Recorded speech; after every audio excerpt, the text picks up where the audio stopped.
ஆளுங்கட்சியை சார்ந்தவர்கள் அவங்க ஒரு விதமா பேசுறாங்க.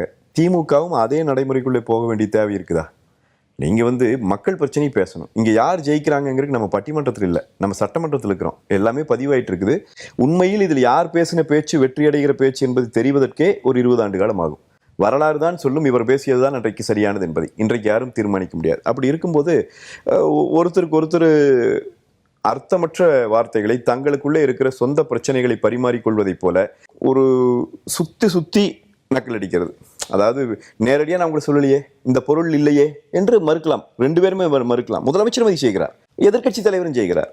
இவையெல்லாம் ஒரு ஆரோக்கியமானதாக படவில்லை. இல்ல, பேரவையில முதலமைச்சர் பெருசா பேசுறது இன்னைக்கு தான் பேசியிருக்காரு.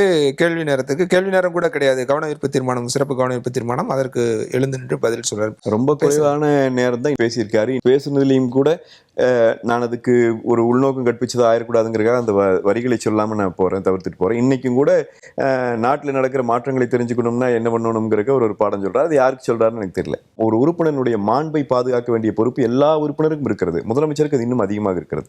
அப்போ உங்கள் மேலே ஒரு விமர்சனம் வைக்கப்படுகிறது என்றால் அரசியல் ரீதியாக விமர்சனங்களை எதிர்கொள்வதும் அரசியல் ரீதியாக பதிலளிப்பதும் தான் ஒரு நாகரிகமாக அவை நடத்துவதற்கு உகந்ததாக இருக்குமே ஒழிய தனி நபர்களை குறிப்பிட்டு பேசுவதில் அது சரியா இருக்காது.